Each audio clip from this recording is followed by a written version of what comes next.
Sei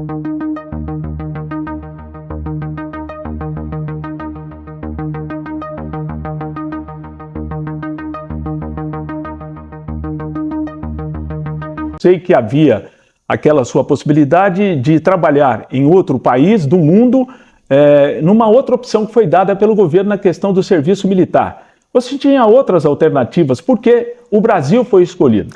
Aí que está, eu tinha a opção, além do Brasil, outros países em desenvolvimento, né? Como a África do Sul e outros mais, não vou citar aqui. Por que o Brasil me atraiu? Primeiro, porque eu, apaixonado pelo futebol, que eu sempre fui, eu conhecia de nome o Rei Pelé, o Maracanã, que era o maior estádio do mundo, e, acima de tudo, a beleza natural do Brasil, e mais ainda, a temperatura média daqui, que me trazia mais conforto. Eu nunca gostei do frio. E lá na Itália, na minha terra, embora fosse o extremo sul, que trazia uma temperatura um pouquinho mais amena, porque a Itália é um clima temperado. O clima temperado é mais ou menos como a Argentina, o Chile, e o Brasil é um país tropical.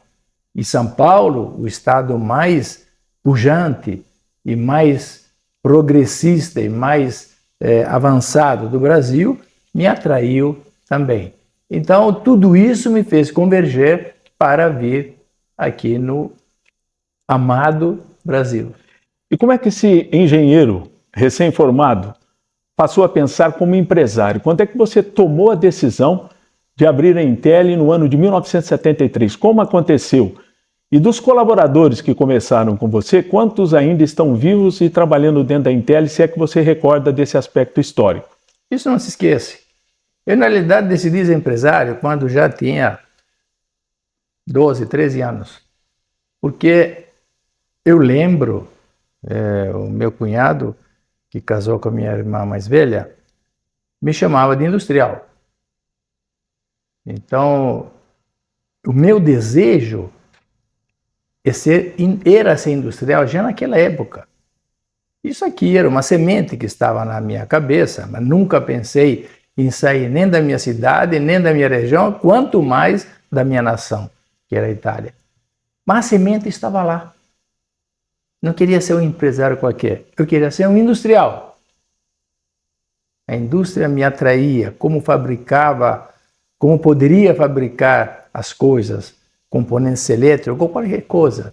Isso que me intrigava e me atraía muito. Então, esta decisão está lá atrás, com 13, 14 anos. Não foi depois que eu cheguei aqui, não. Mas quando você fundou a Intelli, você tinha quantos anos de idade? Quando eu fundei a Intelli foi em 73. Perfeito. Em 73 eu tinha praticamente 25 anos. 25 anos.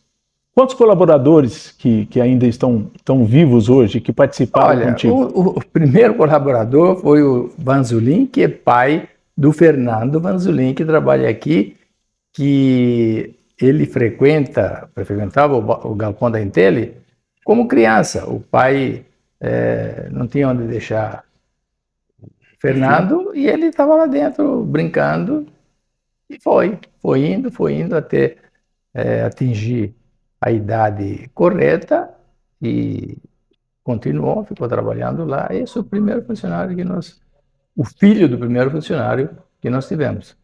E tem outros inúmeros, tem o Vitor Pacheco, por exemplo, que está com quase 86, 87 anos, que está lá. Tem o César, tem vários colaboradores, alguns morreram, né? Mesmo morreram mais jovens, mas temos vários colaboradores que fazem parte daquela leva. E foi depois, tanto é que eu gostaria de frisar que a minha primeira comunhão eu fiz na época do Dom Emílio. Do Dom Emílio? Até pela época que eu estou dizendo, basicamente essa época que o Padre Emílio estava por aqui. Fui batizado pelo Joaquim Correia Leandro, aqui em Orlândia mesmo. Perfeito. Na igreja de São José. Depois também a minha primeira comunhão e depois o desenrolar também da minha vocação do processo vocacional, o Dom Ângelo, né, Pignoli, Sim. que na época era pároco aqui, e comecei a participar dos encontros de vocacionados, e em 85 eu participei também de uma jornada, né, mundial da juventude em Roma, e em 85, isso. 85. Depois aí eu fui para o seminário, e segui ali a minha caminhada. Fui para Franca, fiquei 6 anos em Franca. É aquele seminário próximo a Franca ali. Eu morei ali no Jardim Francano, que é a Igreja Menino Jesus de Praga. O seminário era ali, o propedêutico, também a filosofia. E fiquei ali, morei 6 anos ali. Depois, resolvi dar um tempo, fiquei 1 ano fora do seminário, cuidando um pouco do meu pai também aqui, que estava com efisema pulmonar, tudo. E deixei também, inclusive, meu pai com efisema pulmonar aqui, muito doente, e recebi, depois de estar fora do seminário, quando estava fora do seminário, eu recebi um convite para ir para Florença, né? Então, quer dizer, o ciclo fora do Brasil foi, né, justamente foi a partir de Florença, 92, na Itália. 92, Perfeito. 92, fui para Florença, morei em casa de famílias lá, não era em seminário, 2 famílias, né? Um ano na casa de uma família e o outro ano na casa de outra família. E estudando ali no Estúdio Teológico Fiorentino, né, que é a faculdade de lá. Depois, passado 2 anos, foi quando me transferiram para Madrid. Aí eu fiquei Ficou no na seminário. Espanha. Perfeito. Fiquei no seminário ali, e assim foi se desenvolvendo, desenrolando a minha formação, né? Agora chegamos à parte, né, que praticamente decretou o seu início como padre, né? Você foi consagrado diácono no primeiro momento, isso em 1997, padre em Franca em 1998, o senhor tinha 38 anos. E essa solenidade, eu me recordo, foi no ginásio Pedrocão, foi? Foi, opa. Quantos padres acabaram sendo consagrados naquele momento e quem acompanhou essa cerimônia? Quais os bispos, arcebispos que estavam por lá? Então, aí só para poder dar uma continuidade, eu retornei para terminar meus estudos, então, em Brodowski, e depois, então, foi que se deu andamento, né, toda essa parte da minha ordenação diaconal, que foi aqui em Sales Oliveira, num encontro que se fez com os jovens, né, num Domingo do Bom Pastor, numa conscientização vocacional, e depois no Pedrocão, a minha ordenação, 30 de agosto de 1998, a minha ordenação presbiteral, e que tiveram também uma celebração única, onde foram também ordenados 3 diáconos, né? E eu fui ordenado padre. Esses 3 diáconos foram o padre Toninho, o padre Devair na época, né, que hoje é bispo de Piracicaba, e depois e também o padre Paulo, né, Tavares, que também esteve aqui em Orlândia, né? Então, os 3 foram ordenados diáconos e eu ordenado padre numa mesma celebração. O senhor Américo Alves, o A. Alves, já falecido em 1964. Ao lado dele, o senhor Agenor Vieira Silveira, também já falecido. E temos a figura do senhor Libório de Freitas e o pai do Valtinho, o seu Walter Bordião, gozando de boa saúde, né, Valtinho? Está entre nós. Eu queria que a gente primeiro, naturalmente, vamos falar da OIMASA, que você representa, mas é importante que o amigo de Orlândia e aqueles todos que nos acompanham tenham de você o testemunho de como é que foi essa trajetória a partir de 1950 e como os destinos desses 4 empresários em algum momento se cruzaram, Valtinho. Sim, como eu disse para você, é uma história bonita, uma história de homens trabalhadores, né? Ela começou basicamente na formação da empresa A. Alves, que era uma concessionária Ford de caminhões, tratores, né, automóveis, e fundada na época pelo senhor Maurício Leite de Moraes e senhor Américo Alves, né? E esta empresa foi basicamente o embrião de muitas outras empresas daqui de Orlândia, do grupo, né? E a Oimasa praticamente nasceu dentro desta empresa, da Alves, né? Onde eles comercializavam os produtos da Ford, né? E num determinado momento, enxergando que outras marcas poderiam vir para cá, né? O Sr. Walter se avizinhou de outra marca, que foi a Massey Ferguson. Antes disso, houve o falecimento do Sr. Américo. Isso foi em 1964. Que a Alves, que todos nós conhecemos. Que foi o grande mestre, professor do meu pai, do Sr. Walter, né? E a pessoa que abriu a oportunidade de meu pai ser sócio um dia da Alves, né? Formar com ele uma sociedade. E é uma história assim que a dona Neila, né, que não está mais entre nós, esposa do seu Libório, e a dona Elaine não cansavam de repetir, que era a esposa do seu Agenor, não cansavam de repetir essa história, porque efetivamente ela nasceu, essa sociedade nasceu do falecimento do seu Américo. E aí que entra a figura tanto do Libório como do Agenor. Exatamente. Duas pessoas extremamente dinâmicas, mas não conhecedores do segmento. Eles trabalhavam em outro segmento, né? E com tudo isso que eu disse a você, do professor, do incentivador, da pessoa que abriu a vida e as oportunidades para o meu pai, que foi o seu Américo, né? Quando do falecimento, a dona Isabel, viúva do seu Américo, Isabel Hernandes Alves, ela chamou meu pai para uma conversa e disse: olha, nós temos aí meus genros, né, que são pessoas conhecidas, distintas, e eu gostaria muito que a sociedade continuasse com eles no lugar do Américo, né? O que realmente demonstra uma convivência muito cordial, porque não é muito fácil no momento que a família Alves acabou sendo chocada, e o seu pai também, sim, que tinha um convívio muito fraterno com o seu Américo. Muito. Eu acho que foi um momento em que esse discernimento, essa calma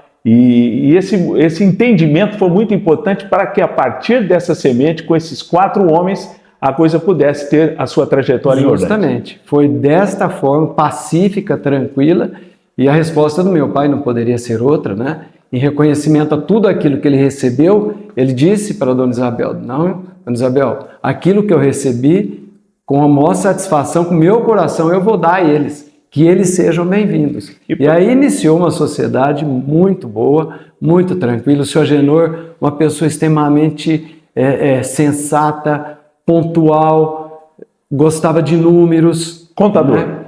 Controlador. É o homem dos números. Controlador. Naquela época que só existia contador, o senhor Agenor era um controlador. Era uma pessoa que tinha todos os números na mão. E o Libório, né, o senhor Libório, uma pessoa dinâmica e era do comercial. Ele tinha aquela pegada mais comercial. Muito. Aliás, uma pegada que o seu pai tem bastante, sim, né, também nessa área comercial. Sem dúvida, sem dúvida. Essa pegada do meu pai, né, fruto da convivência com o seu Américo.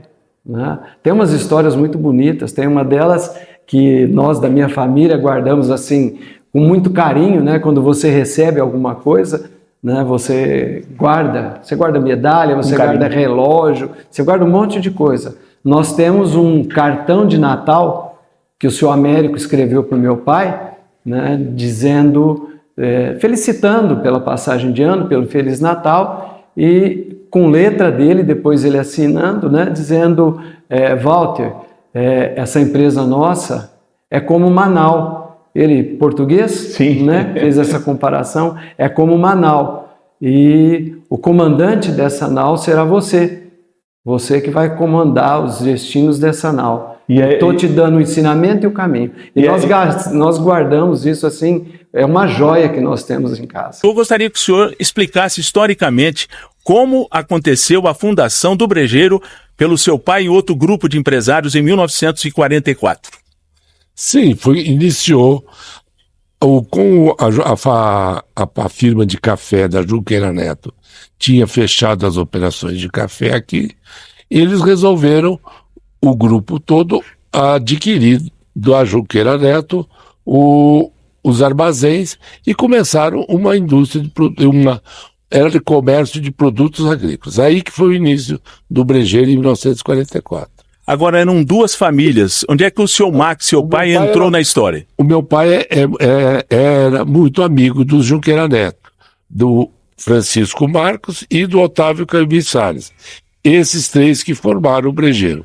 Então, praticamente, o dono o que era a maioria do Brejeiro era Junqueira Neto.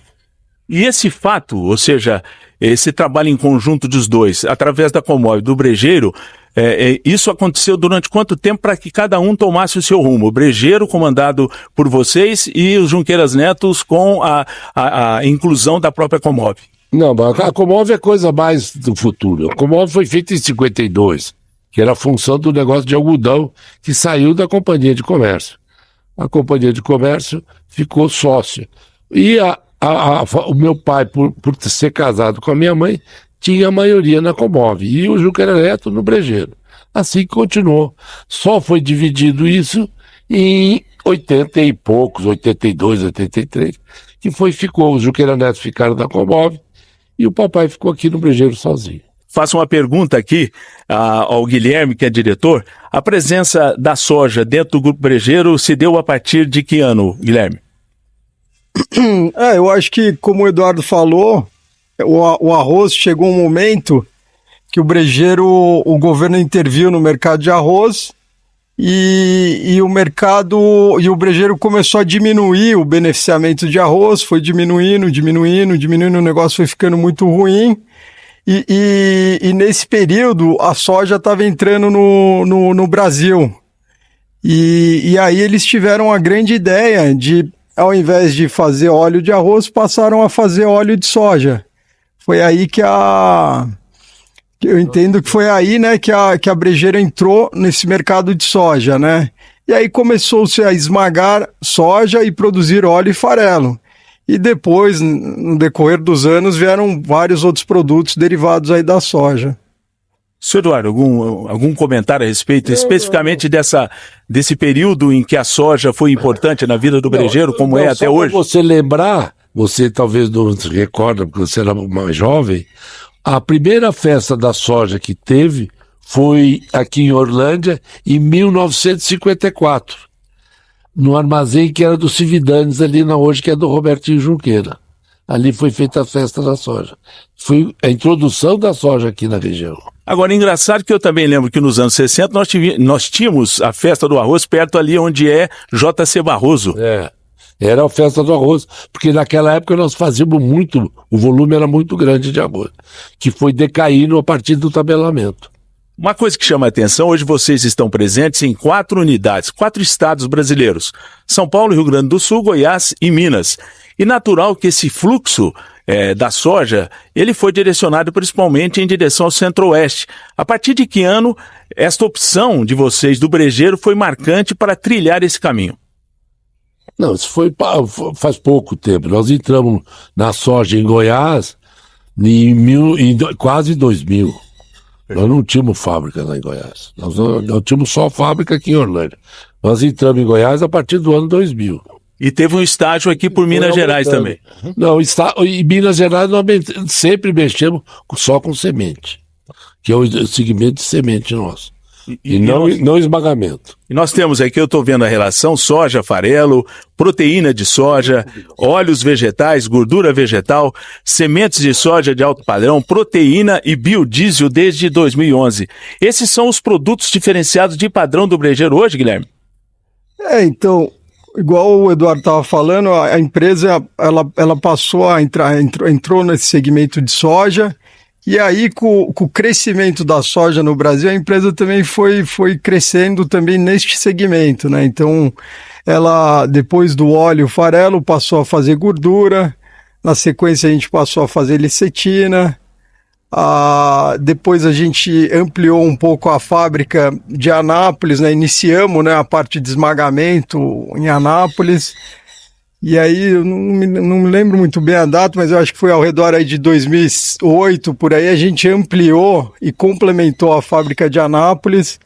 transferimos o Invase de Orlândia também para Anápolis e ficamos com 2 fábricas operacionais, uma em Goiás e uma em São Paulo, e diversas unidades de recebimento de soja nos 3 estados, São Paulo, Minas e Goiás, né? Tarcísio, o espiritismo começa em 1857 na França, né? Quando é promulgado o primeiro livro, é o Livro dos Espíritos, né? E ele chega no Brasil em 1860, já praticamente brotou junto. E quem foi esse escritor que lançou esse livro? Allan Kardec foi quem, na verdade, codificou a doutrina espírita, porque a doutrina espírita não é obra de um homem, ela é obra dos espíritos. Ele só cuidou apenas de codificar, quer dizer, de separar os temas, colocando, agrupando de acordo com a finalidade de cada um, porque ele tinha essa qualidade. Ele era um professor, já tinha editado mais de 20 livros na França, ele era um poliglota, falava, além do francês, mais 5 línguas, fluentemente. Ele falava alemão, falava o italiano, falava espanhol, falava o inglês e falava também a língua holandesa, né? Neerlândia, que é os Países Baixos. Então ele dominava tudo isso, não era uma pessoa qualquer, era uma pessoa onde aqueles livros que ele tinha publicado até aquele momento eram utilizados nas universidades da França, nas escolas, como livros didáticos, na área de química, física e tinha mais uma lá que eu não me lembro agora, química, física e gramática, né? Então era uma pessoa muito qualificada, muito trabalhador e muito querido.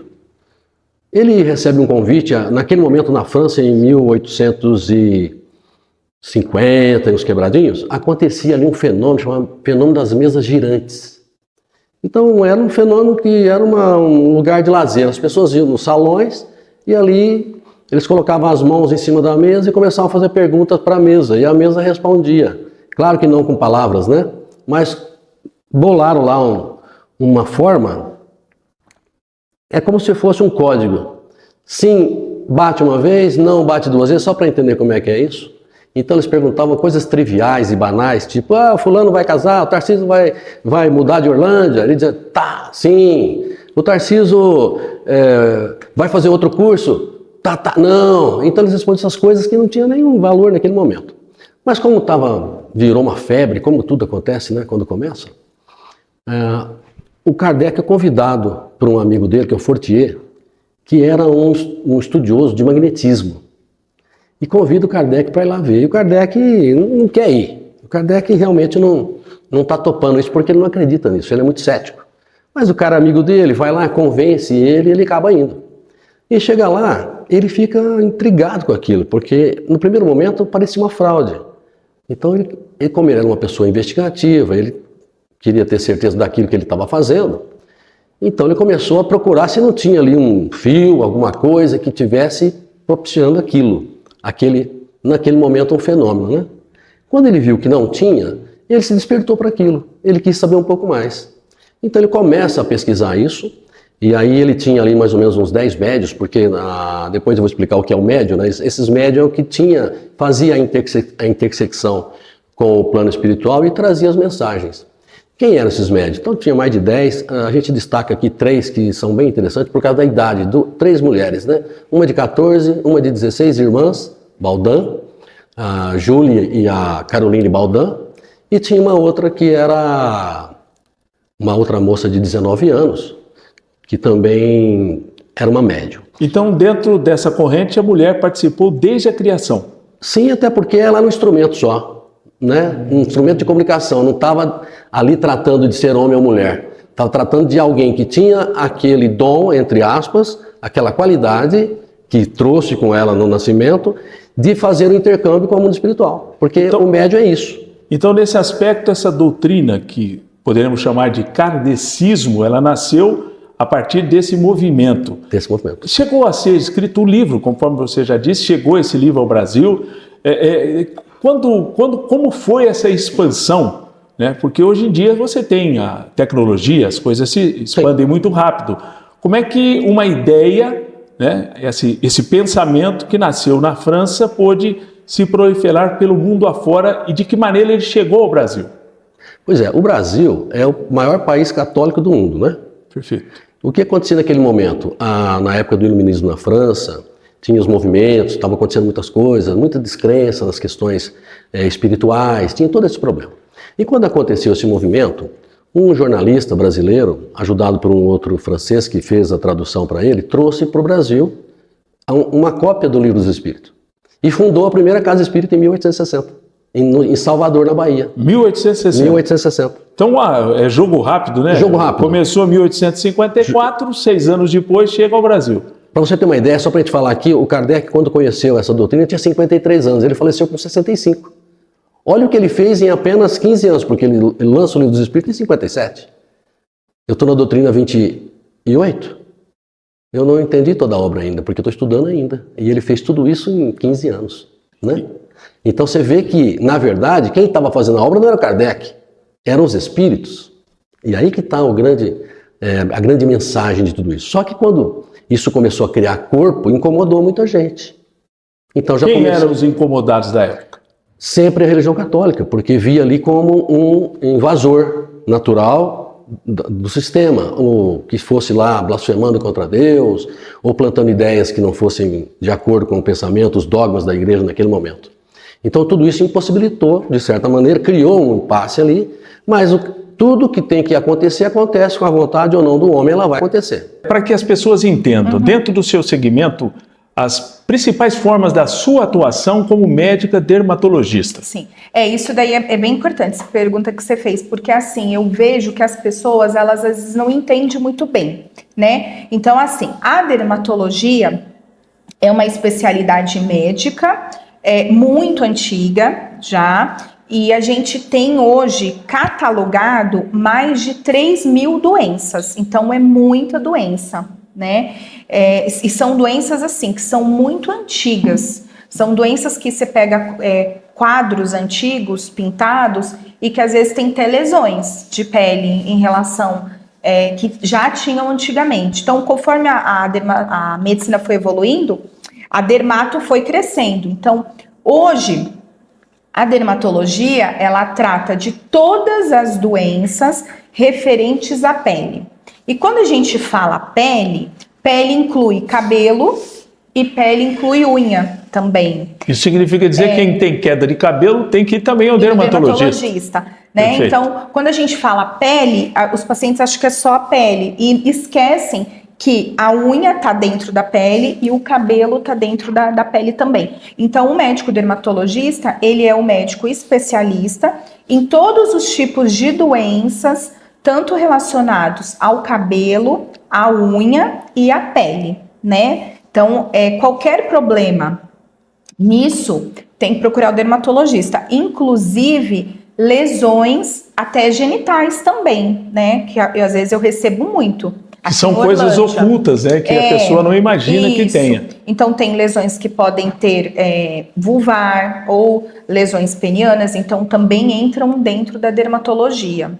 Então, esse é um segmento raro de se acontecer, mas estatisticamente ele existe. Ele existe, na verdade. Existe. E aí, dentro da dermato, a gente tem diversas doenças, né? Nós temos as doenças que são de origens por micro-organismos, que podem ser bactérias, fungos, vírus, e temos as doenças inflamatórias. E além das doenças inflamatórias, a gente ainda tem a parte do câncer, né? E câncer, quando a gente fala na dermato, hoje em dia, um dos fenômenos mais comuns dentro da dermatologia. Dentro da estatística, né? O câncer de pele aí é um dos que lideram. Então, é muito importante o paciente entender isso, né? Nós chegamos num tema que preocupa todo mundo. Os índices de câncer de pele são realmente impressionantes. Sim. Pouca gente sabe, né? As pessoas muitas vezes têm uma mancha que não suspeita. Então, evidentemente, a gente pode considerar que o grande vilão da pele é principalmente a questão do câncer, doutor. A questão do câncer, quando a gente fala dentro da dermato, o quadro mais grave é o câncer de pele, né? Por causa do melanoma, né? Então, quais são os tipos de câncer de pele que existem e o nível de gravidade de cada um? Então, hoje em dia, a gente divide em 2 tipos, que são os câncer não melanoma e os melanomas. Quando a gente fala do não melanoma, ele é um câncer mais, ele é maligno, só que ele é um câncer mais curável. Quando a gente fala de um melanoma, a gente corre o risco de ter metástase. Às vezes o paciente precisa ser exposto a uma quimioterapia, uma radioterapia, uma imunoterapia. Então é importante pegar essas lesões no começo, né, para a gente conseguir prevenir. E durante a consulta médica, a gente faz o uso, né, de um recurso, eu trouxe até aqui para mostrar para vocês. Assim, perfeito, vamos aproveitar e vamos trazer aqui, porque evidentemente esse tema é de suma importância, né, para que as pessoas possam até, de uma certa forma, fazer uma detecção precoce. Natural, o dermatologista é que faz o diagnóstico, mas é importante para essa explicação até didática, pedagógica, que a doutora vai fazer. Pode explicar, doutora, fica à vontade. Então, a senhora está com 2 instrumentos aí. Eu estou com 2 instrumentos. Então, esses 2 instrumentos são o meu meio de trabalho, né? Eu falo muito para pacientes, esse paciente está fazendo algum procedimento, fala, essa pinta. Eu falo, calma, nós vamos para o consultório, e aí nós vamos sentar para eu examinar, porque são meus olhos. De maneira objetiva, né? Podemos dizer que esses 2 instrumentos são o esteto, né, do médico, exatamente, e o famoso aferidor de pressão. Isso, exatamente, adorei. Então aqui nós temos uma lupa, né, com uma luz bem forte, então aqui a gente consegue ter um aumento muito grande da lesão quando a gente examina, então você consegue... Ela fica mais detalhada. Ela fica mais detalhada. E esse daqui, essa lupa, nós usamos para todos os tipos de lesão, tanto de couro cabeludo, como lesão de unha, lesão de face, de pele, qualquer uma. Então, primeiro eu faço a avaliação com a lupa, que ela me aumenta. Depois que eu faço a avaliação com a lupa, eu uso, né, o dermatoscópio. Para que serve esse daí? Esse daqui, ele é um microscópio de pele. Então, é bem interessante. Esse daqui, eu já consigo ver estruturas que estão dentro da pele. Consigo ver vasos, consigo ver lesões, consigo ver manchas que estão ali dentro, que aí elas vão... com esses instrumentos, eu consigo examinar e olhar a lesão e poder falar para o paciente, olha, você precisa de uma biópsia. Ou então essa lesão é totalmente benigna. Então, porque dentro da dermato a gente tem como se fossem mapinhas, né? Perfeito. E às vezes a gente olha com a lupa, tá mais ou menos. Quando coloca o dermatoscópio, você consegue ver lá dentro da pele e você fala, né, não tá legal. Então, falando português claro, esse grandão branco, ele faz a geral. Isso, e o menorzinho, ele faz o detalhamento. Ele é o que lidera, que é o dermatoscópio, que são instrumentos que eu falo que todo dermatologista tem que ter. O lixo, é claro, tem que ser tratado para não dar danos ao meio ambiente. Quais são os tipos de lixo que nós temos? Para o amigo que nos acompanha entender de forma bem didática. Posso te dizer que lixo não existe, né?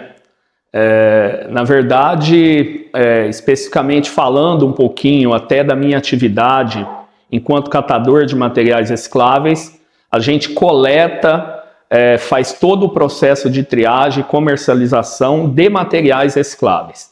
Obviamente que os componentes daquilo que a gente chama de lixo não é lixo, né? Porque, na verdade, aquilo que todo mundo produz, ele tem uma finalidade, tem uma destinação que deverá ser ambientalmente correta. Então você tem os materiais passíveis de reciclagem, dentro do lixo tradicional, que a gente chama de lixo, tem a matéria-prima orgânica, que também não pode ser tratada simplesmente como lixo. Seriam, na verdade, restos de alimentos, por exemplo, lixo orgânico. Isso, justamente. E o reciclável é aquele que você pode reaproveitar com outra utilização futura. É assim? Essa é a diferença de uma com a outra? Justamente. De uma maneira simplista? O material reciclável é aquele que a gente faz todo o esforço possível para que ele volte para a sua cadeia produtiva, né? Ou seja, eu pego... coleto o plástico, faço todo o trabalho de triagem e separação, visando com que esse plástico retorne para a sua cadeia produtiva. Obviamente que nesse montante de resíduos gerados pela população, obviamente que você encontra materiais que não são, digamos assim, que não tem potencial de reciclabilidade. Mas mesmo assim, ele tem potencial de se transformar em algo, né? Tirando como referência aqui a cidade de Orlândia, A cada 1 quilo que sai, né, como lixo, intitulado quanto lixo, quanto que é reciclável, quanto que é orgânico e eventualmente entulho, alguma coisa que você possa diferenciar para bom entendimento do pessoal que acompanha o nosso canal? Hoje, cada cidadão, em média, né, gera 1 quilo de lixo por dia e pode-se considerar que cerca de 30% a 40% tem o potencial de reciclabilidade e uma outra boa parte dele pode ser transformado em resíduo, né? Esse resíduo que a gente chama de orgânico, né? Pode ser transformado, trabalhado com viés de compostagem disso, virar adubo. Então, na proporção, 30% a 40% são materiais que têm um alto potencial de reciclabilidade, que é o foco principal que a Cooperlol atua hoje.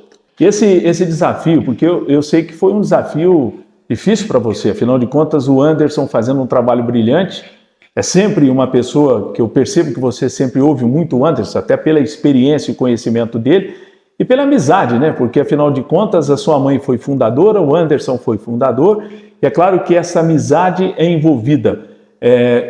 Esse seu aprendizado se deu também pelo seu empenho na realização daquele sonho inicial da tua mãe, que foi depois concretizado com você, porque faz mais de 10 anos que a sua mãe faleceu, né? Faz 11 anos, esse ano fez 11 anos. Então esse tipo de desafio você pegou com unhas e dentes e hoje já está há 5 anos, né? Porque o mandato são 4, você foi reeleita e, portanto, deve completar pelo menos 8 anos na sequência da sua atuação à frente da cooperativa. E os desafios que você atualmente encontra mais na execução do teu trabalho como presidente? Como é que está a situação hoje em termos da cooperativa, em termos também de projetos futuros? Na verdade, desafios a gente tem todos os dias, né? Só para complementar a sua fala, o Anderson é um grande parceiro meu mesmo. Na verdade, a gente tem uma história junto. Ele sempre foi uma pessoa muito positiva. Na época do antigo lixão, se falava muito em cooperativas, mas a gente nem imaginava o que seria. E ele, como uma grande liderança ali no grupo, né? Ele sempre muito positivo e sempre dizia, vai dar certo, vai dar certo. E a luta diária, as conquistas, elas faz com que a gente incorpora, com que a gente tenha mais ali espírito de lutar. E no final você vai vendo que vai dando certo, dias após dias, e aí é onde a gente, hoje assim, eu sou muito satisfeita com a nossa história, e eu sei que deu certo, porque quando a gente fala de 11 sócios fundadores ali no momento, e hoje a gente está gerando emprego para 50 sócios cooperados ali dentro, e aí a gente não move só a economia do nosso município, a gente move a economia do país. Sim, porque os catadores de materiais recicláveis, a gente não só move ali, movimenta, vamos colocar 100 mil reais em folha de pagamento para os cooperados, só o município. A gente move também a cadeia produtiva da reciclagem, ou seja, o aparista, o grande gerador, a indústria, eles precisam de dar trabalho para as pessoas. Então, nós, catadores, assim como todos os catadores aí do nosso Brasil, ele move a economia do país inteiro. Então, eu tenho um orgulho muito grande de não só, eu posso dizer, da Cooperlol ter chegado onde ela chegou, e eu sei que vai avançar mais. Eu tenho um orgulho muito grande de ter trazido também essa visibilidade para a nossa categoria. Hoje a gente fala muito em resíduo, no dever de cada cidadão. Inclusive a gente faz um trabalho de educação ambiental, onde hoje eu trabalho as pessoas, a conscientização que eu passo para as pessoas é para o nosso futuro aí, trazer visibilidade para os catadores de materiais recicláveis. A gente se fala em tudo, menos nas pessoas que fazem o trabalho. Quase ninguém visualiza aquele que vai lá e coloca a mão na lixeira e coleta o seu resíduo. A Cooperlol, assim como várias outras associações e cooperativas, conseguiu mobilizar, né, todo o município e trazer fazer esse trabalho de conscientização. Mas, porém, ainda existem pessoas que estão lá na lixeira. Então, nós precisamos colocar na cabeça da população, do munícipe, né, das pessoas, o que é trabalhar as pessoas também, que ali estão fazendo todo esse trabalho já há anos, né? Baleia, eu já passei perigosamente dos 60 anos. Eu ouvi uma história de reforma tributária. O cara, quando queria agradar alguém, que ele fosse candidato a alguma coisa, ele falava, nós temos um manicômio de tributos, nós precisamos fazer reforma tributária. Estou vendo aqui que você foi o autor da PEC 45, ela foi protocolada no ano de 2019. Isso. Rapaz, parece que o sonho que todo mundo imaginava, você teve o privilégio, é claro, contando com o apoio na aprovação de deputados e senadores, você conseguiu fazer esse processo. Me conte algumas particularidades e dificuldades que você encontrou durante essa trajetória. Acho que a maior dificuldade, Tarcísio, é a falta de as pessoas creem que pudesse realmente virar. Quando eu protocolei, em 2019, ainda no governo do presidente Bolsonaro, muitos deputados, muitos senadores falavam assim, Baleia, vai ser mais uma discussão. E você sabe que isso é verdade, né? Todo mundo, não, a maioria. Em 92, eu fui candidato a vereador em Ribeirão Preto. Você tinha? 92, tinha 19 anos. 19 anos. Bom, estava lá. No meu panfleto, 92, século passado, vou lutar por uma reforma tributária, ainda como vereador. A ideia que a gente tinha da necessidade da reforma tributária. Desde a Constituição de 88, o Brasil necessita de uma reforma tributária e com todas as dificuldades, com todas as complexidades, nada foi feito. Quando eu apresentei o estudo do CECIF, do Centro de Cidadania Fiscal, do API, da Vanessa Canado, do Eurico Desante, do Nelson Machado, que é um estudo muito aprofundado, muito bem elaborado, que na verdade não é uma cópia, mas é uma adaptação do que já existe no mundo. Nós temos 174 países do mundo que adotam o IVA, o Imposto de Valor Agregado. E nós queremos colocar aqui que vai fazer justiça tributária e 90% da população vai pagar menos impostos no consumo. Então, isso é muito importante. Bom, ao invés das pessoas me incentivarem, todo mundo falava assim, Baleia, vai ser mais um projeto, vai ser mais uma dificuldade. E desde 2019 a gente está trabalhando. Conseguimos uma votação histórica na Câmara dos Deputados, 382 votos, nós precisávamos de 308.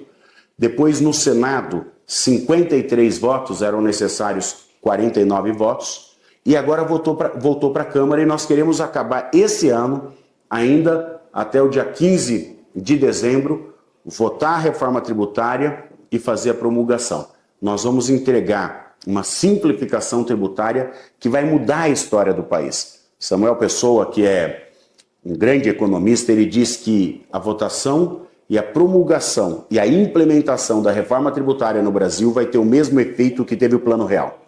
Ah, resolveu todos os problemas? Não, mas melhorou muito a vida das pessoas. Então, se a gente votar a reforma tributária, se a gente conseguir fazer com que a economia volte a crescer constantemente, nós vamos ter geração de emprego e renda.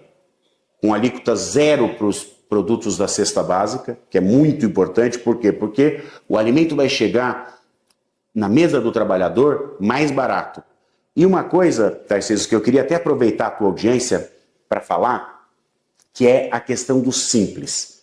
Tem muita gente que está preocupado com a reforma tributária. Por quê? Porque os grandões, muitas vezes, eles mentem. Mentem para tentar confundir, para tentar atrapalhar. 90% dos municípios brasileiros vão receber mais recursos com a reforma tributária.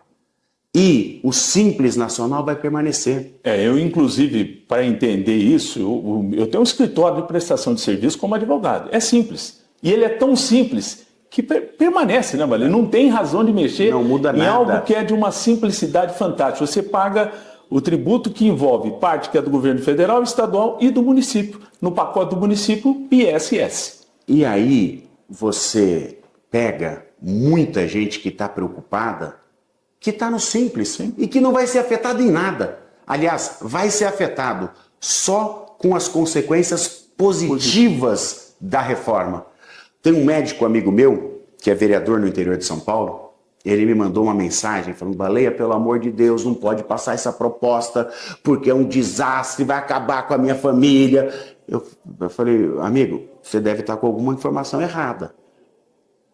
Aí, com um jeito, claro, conversando, dialogando, eu falei: olha, se você faturar até 4.800.000 por ano, você está fora da reforma. Ele falou: não, mas como assim? Eu falei: é isso. Eu falei: quanto que a tua empresa fatura? Ele falou: 1 milhão. Eu falei: então não se preocupe. Achei que o amigo estava mais rico. Então, as pessoas precisam buscar realmente informações para ver que essa reforma tributária vai ser uma revolução para o crescimento do país. Agora, falando especificamente do Instituto Dante Pazzanese, são quase 4.000 servidores. Fale alguma coisa da estrutura, questão orçamentária desse instituto, que é, sem dúvida, uma referência da medicina brasileira. Esse aspecto que você fala, o Dante Pazzanese é um orgulho. Eu costumo brincar, quando eu começo a falar do Dante Pazzanese, eu não paro, porque o Dante me proporcionou tudo na vida. Ali eu fui aprender cardiologia, aprendi, ainda estou aprendendo, a gente fica aprendendo sempre, aprendizado constante, e ele propicia tudo que você tem na medicina pública e na privada. Eu consegui algum sucesso na questão privada, atendendo pacientes privados, porque era do Dante. Então tudo tem que ser devolvido ao Dante. O Dante é uma instituição que ele faz parte de 41 entidades assistenciais da organização direta da Secretaria do Estado de São Paulo, 41. Ele tem um orçamento que vem da Secretaria do Estado. Mais de 300 milhões por ano? Eu vou te dizer. Ele é o único dos 41 que tem o apoio de uma fundação. Uma fundação, que é a Fundação Adib Jatene. Privada, sem fins lucrativos, mas que tem recursos públicos. O conselheiro Dimas Ramalho até escreveu sobre as fundações recentemente. Nós temos que prestar contas. O agente público tem que prestar contas. Aquele dinheiro é para ser usado para a população. Então, a Secretaria da Saúde põe cerca de 140 milhões por ano no Dante Pazzanese, para cerca de quase 1.000 funcionários públicos e mais consumos, insumos, medicamentos, as empresas terceirizadas. Paralelamente a isso, tudo que se faz no Dante pelo Sistema Único de Saúde gera uma receita que, junto com a sua área de pesquisa, de ensino, de bioengenharia, tem uma bioengenharia lá dentro, nós temos mais um faturamento de 180, 190 milhões. Esse ano isso está previsto. Soma com 140, chega nesse valor que você disse aí, cerca de 330, 340, 350 milhões anualmente. Para 360 leitos funcionando, nós vamos chegar aos 445 até no final desse governo, leitos, para atender 500 mil pessoas por ano, para fazer 3.000 cirurgias cardíacas por ano, para fazer 11.000 procedimentos de cateterismo cardíaco por ano, e as consultas todas, as pessoas, um pronto-socorro atuante, atendendo pacientes com infarto. Então, esse é o recurso do Dante. Quando se fala os 3.000 funcionários que nós temos 1.000 funcionários públicos, mas a fundação tem outros 1.300, tem mais 300 residentes e tem mais cerca de 500 terceirizados, formando 3.000. Nós somos 3.000 lá dentro.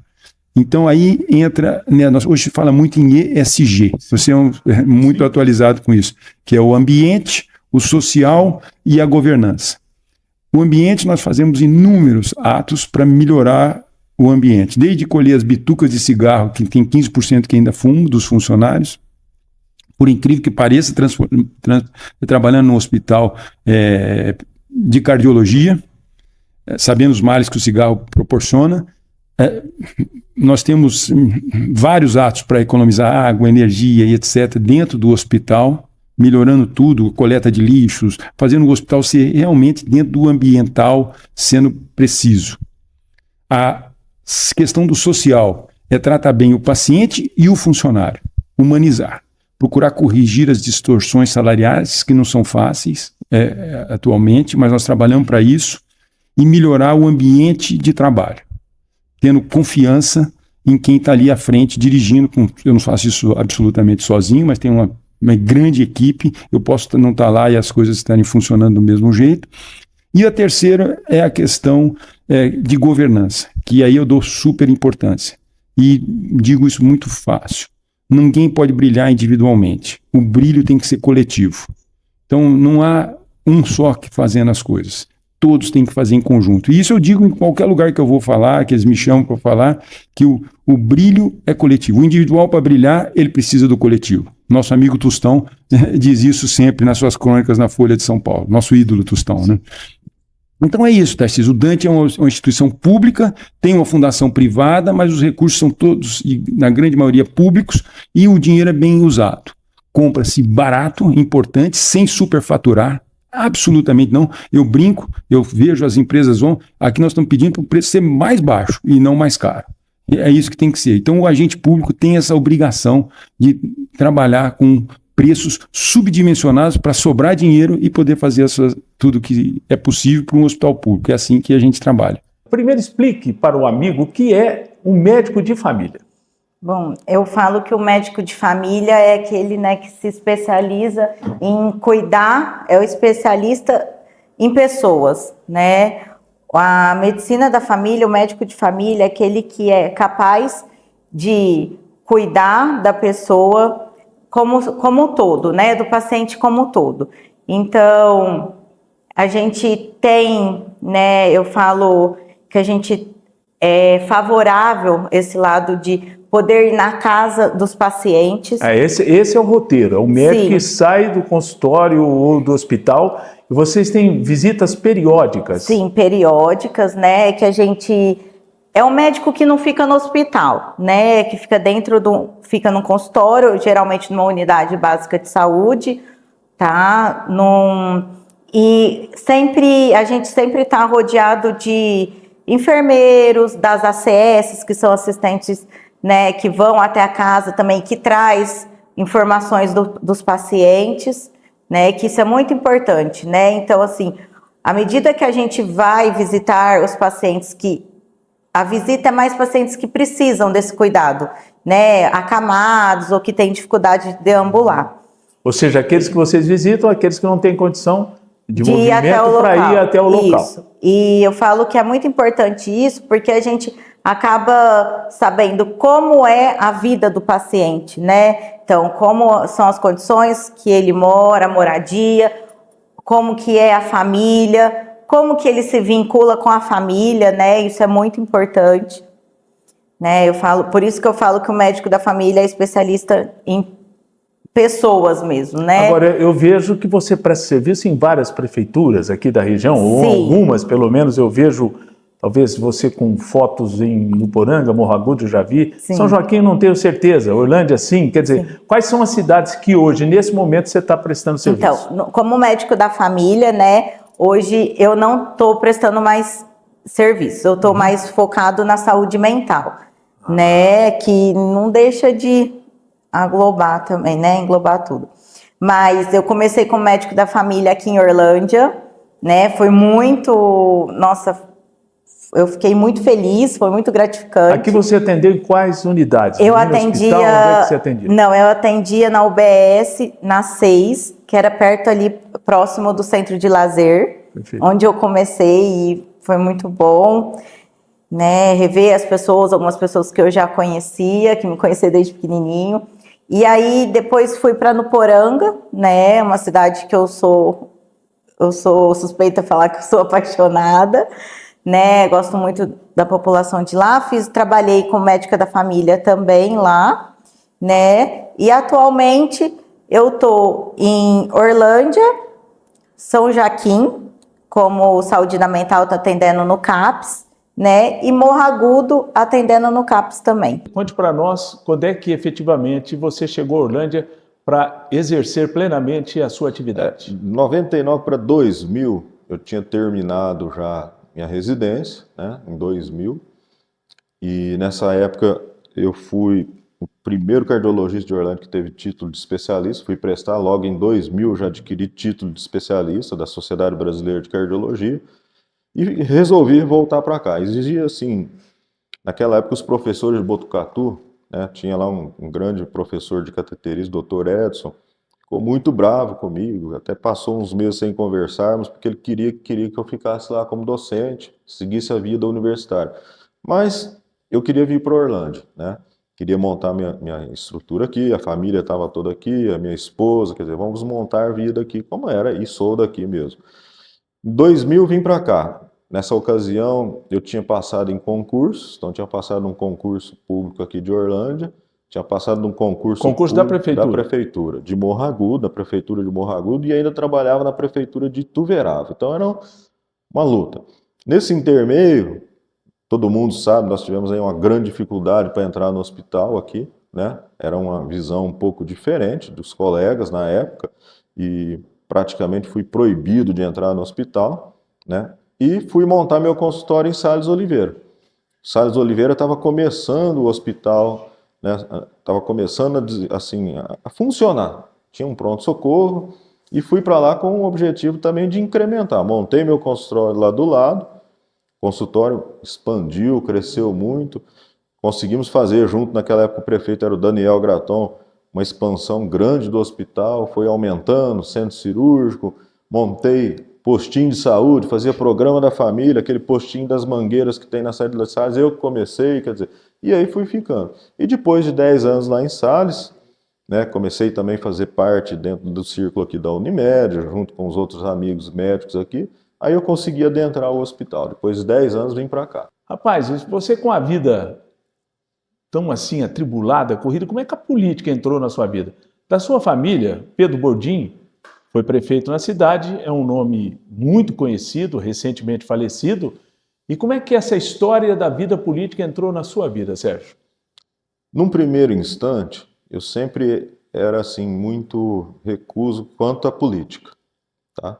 Mas a gente amadurece, Tarcísio. Acho que isso é uma coisa assim. Hoje não existe um indivíduo que não possa estar relacionado com a política. Hoje eu tenho uma visão muito madura disso daí, né?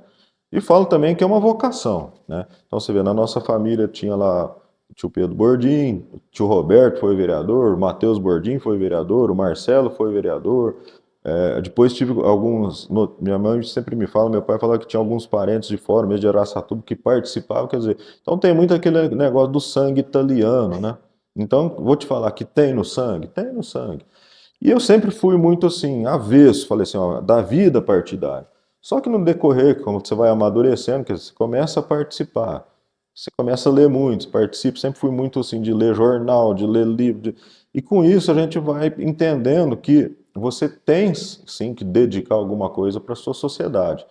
Uma sociedade que te recebe muito bem, como fui recebido aqui em Orlândia, em Sales. Uma sociedade que sempre me deu de melhor, né, que me prestigia.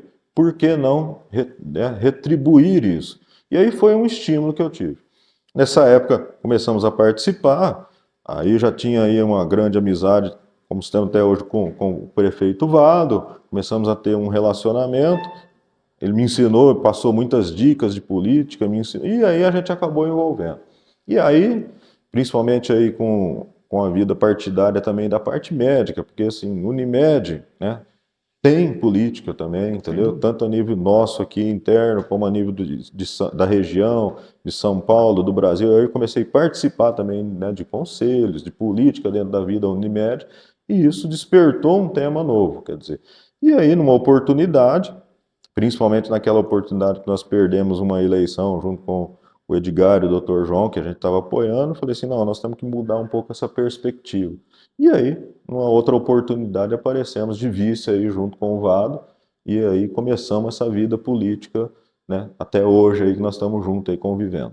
Quer dizer, você teve uma vivência com o Vado de vice-prefeito, mais de 3 anos, aí de maneira até surpreendente para você, talvez o rito normal fosse que você fosse o candidato, ou o próprio Vado candidato à reeleição, ou você eventualmente candidato dele, saindo da condição de vice para prefeito. Aí, por um fato de natureza jurídica, nós tivemos o impedimento do Vado e você entrou, foram 3 meses, né? Você entrou em setembro para completar esse mandato. Foi uma época complicada, porque uma turbulência grande, um empecilho jurídico, quer dizer, nós tínhamos um planejamento já a longo prazo, todo mundo conhece que eu penso muito a questão de frente, de anos, né? E a história natural seria que a gente fizesse aí uma reeleição na ocasião, permanecêssemos como vice, mas infelizmente quis o destino de uma forma até injusta que isso não se acontecesse. E aí assumimos, né? Assumimos em setembro para outubro. Só uma parte. Como é que você se sentiu naquele dia em que foi dito a você que você teria que completar o mandato? Tarcísio, não você tinha uma vida estruturada como não médico. É fácil, porque na verdade eu tinha assim toda uma estrutura na parte de hospital, além de cardiologista, hoje eu faço, né, a parte de intensivismo, que é muito pesada, meu consultório, UTI. Meu consultório sempre foi e é ainda um consultório pesado, quer dizer, todo mundo sabe que eu saio do consultório às 10, 10h30 todo dia, e aí veio uma missão nova, quer dizer, um desafio novo. Claro, frio na barriga, mas a gente tem que pensar assim, frio na barriga deu quando eu entrei na medicina, quando eu não conhecia ninguém em Botucatu, quando eu fui para Brasília, no Exército, não conhecia ninguém, o que seria aquilo, e aí nós temos que aceitar o desafio, porque também nós não poderíamos deixar tudo aquilo que vinha se construindo naqueles últimos 3 anos passar para um adversário, para uma oposição. E, graças a Deus, né, sempre falo isso, a gente sempre foi muito bem acompanhado, assessorado, quer dizer, tinha uma equipe, tem um time muito bom, na época o Thiago Bianco estava lá, me ajudou e ajudava muito, entendeu? A equipe estava muito difícil, quer dizer, nós pegamos uma prefeitura com toda aquela insurgência, quer dizer, uma equipe, um time desanimado, um time medroso, tá? Ninguém tinha aquela tendência de produzir e, graças a Deus, numa união, acho que numa harmonia muito boa, nós começamos a desenvolver um serviço dentro dessa quadro aí.